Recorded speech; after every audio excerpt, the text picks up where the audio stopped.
Okay. Got I it. wish they had a little thing that said, "This meeting is being muted." Okay, but at least I got the record button. Done. Okay, so before we begin any kind of introduction to Mishlei, we need to begin a little introduction to Tanakh.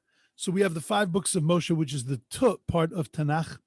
We have the Nevi'im. Now, there's a very interesting Gemara in Bava Basra, which I will actually access and perhaps deal with more tomorrow, but I will actually access it in a few minutes. But that goes to the authorship of every one of the books of the prophets.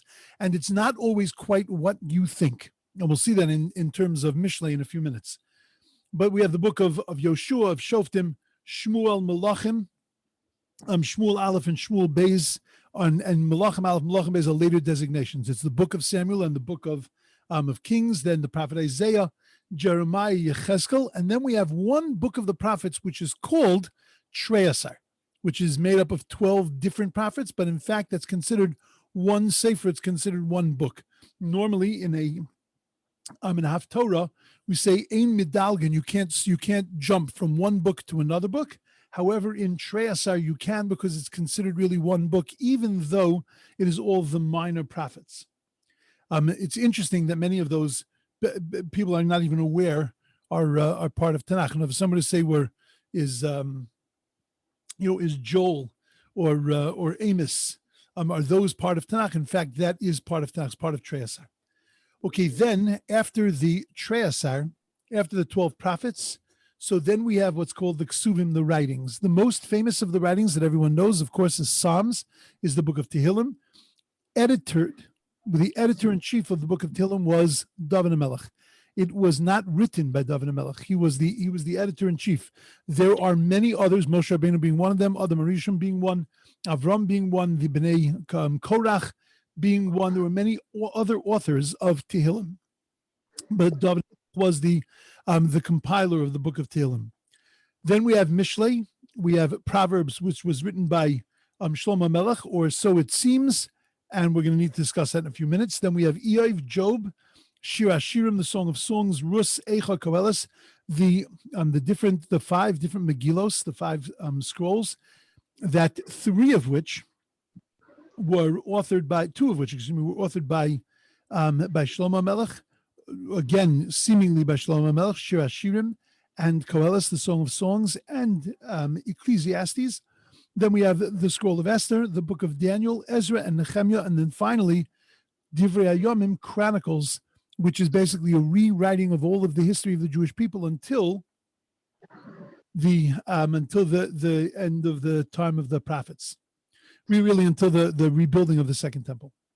Okay, so Mishlei is part of Ksuvim, it's part of writings. The Vilna Gaon, the Geras HaGra, he wrote a letter to his wife when he was on his way to Eretz Yisrael. The Vilna Gaon wrote that he told her that there was a volume of Mishlei, and he told her exactly where it was on the shelf, and he said to her that she should learn it every single day, because hafochba v'hafochba dekulaba, because turn it over and turn it over again, because dekulaba, because everything that you need to know is contained inside of that book. Now, many of us have seen that together.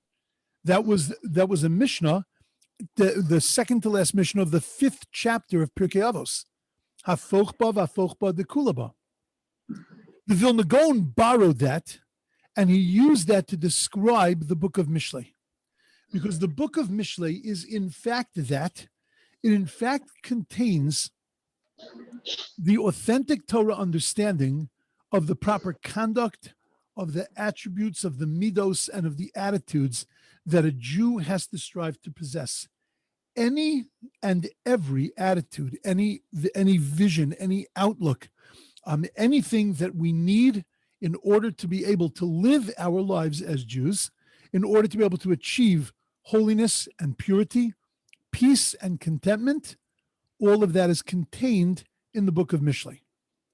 Now, I'm going to give a more detailed view tomorrow of the book of Mishlei, of the different chapters and what the different breakdowns in the chapters are.